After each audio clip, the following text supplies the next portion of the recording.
Okay, folks, here we go. We're gonna try this again. Today we are making a diamond kite. Okay, it is shaped like this right here. Okay, not this. This is the kimono miniature kite. A diamond kite starts up here, goes down, let's say it goes down 24 inches. That means that each one of these squares would be 6 inches.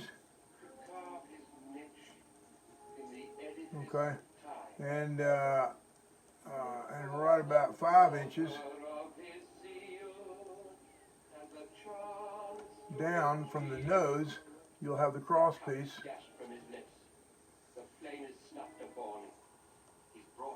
So you get a diamond kite. Now, the diamond kite, when it's shaped like this, where it's the same width as it is tall. Okay, it's called an Eddy bow diamond kite. An Eddy bow has the same width as it is height, and this distance right here is about 1/5.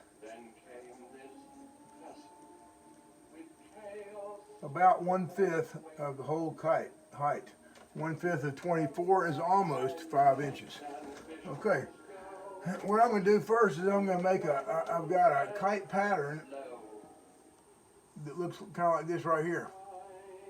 Okay, I cut a little notch out right there. And this is made out of cardboard.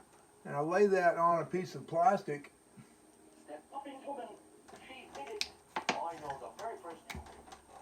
Where the plastic is laid out, looks about like this right here.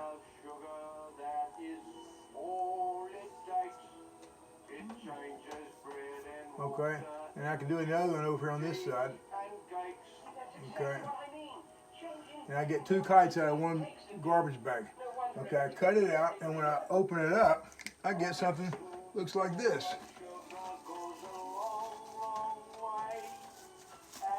Okay, and I unfold it, and I get this. Okay, now I put an extra hole in mine so that on windier days it'll be a vented kite. Okay, so I got it all folded out now. Okay, and what I do is I take an 1/8 inch dowel. Okay, and I tape it, and it's 24 inches long. And I take my tape. Okay, I got to stick them side up. I slide it underneath the nose of the kite, right about like that. And I roll the tape right over on top of it. Okay, I do the same thing at the bottom.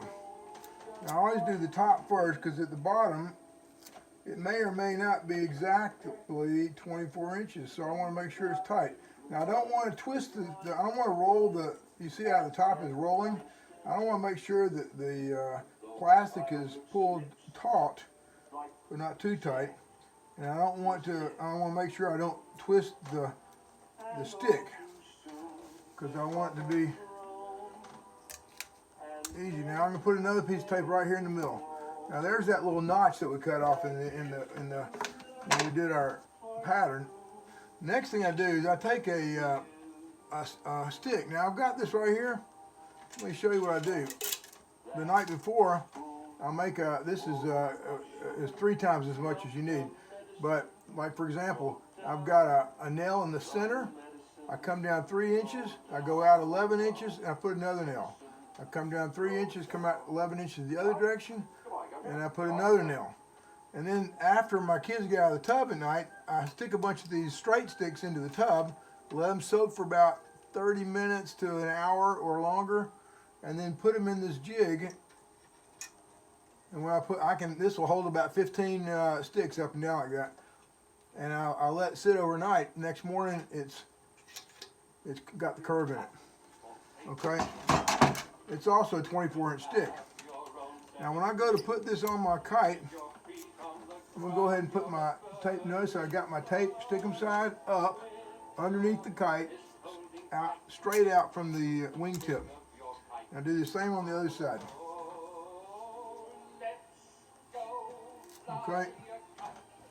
I put my stick, my cross piece, right on top of that, okay? And notice how the stick is sticking up in the air over here. Okay, I roll that tape right over on top of it, and I push it down. Now I'm going to do the same thing on the other side, but I'm going to let go of the first side because now I want it sticking up there, and I pull it taut. Not too tight, but taut. And then I put tape in the middle of each wing, okay? Cross it right there. Cross it right here, okay? And that is it. I flip it over, and this is when I get to decorate it. If it helps, put it on the edge of the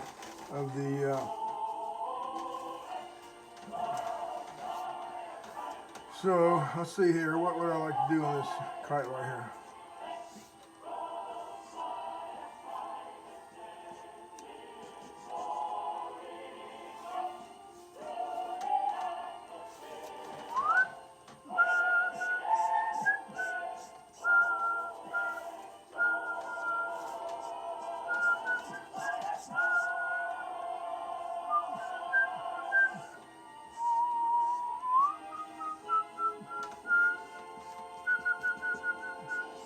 Let's go fly a kite. That's what whole action. That's the whole thing here behind it, flying kites.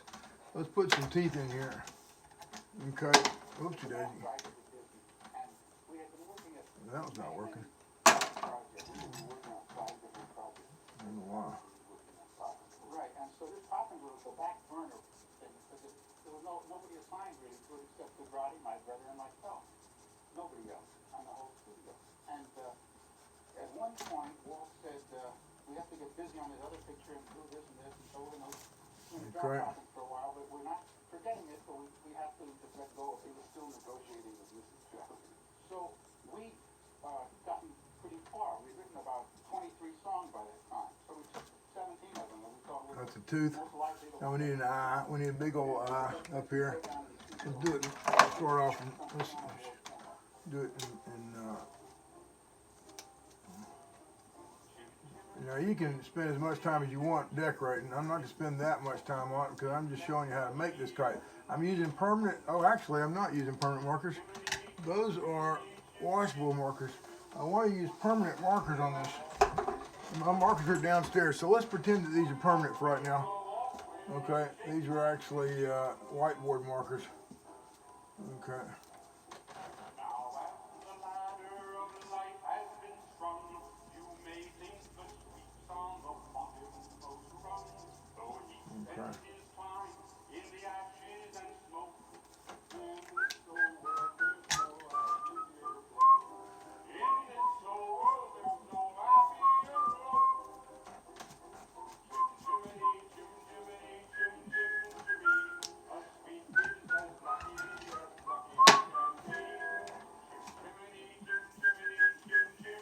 Now your eyebrows will help to determine whether or not your kite is angry or sad or okay. Put your nose in there. Put the nose in there. Chim Chim Chirip is a song that was born from a wonderful okay.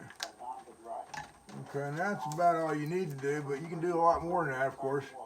Okay, and now we're going to take our string and we're going to attach the string right in between here. That's all. You just attach it, hold on to it, put your string through one corner of this hole, come out through the opposite corner so that you're tying around both sticks, and you're ready to go. You can get you some tail. You can get the scraps from your bag that you cut up. You can cut them into strips and put them down here, or you can get some crepe paper from the party store, from the Dollar Tree, for you get 2 rolls of 72 yards for $1, and that works pretty doggone good. Okay, and you're ready to fly. That's it. The Eddy bow kite, folks. Doesn't have to have a tail, but tails are pretty. So that's why we do it. Okay.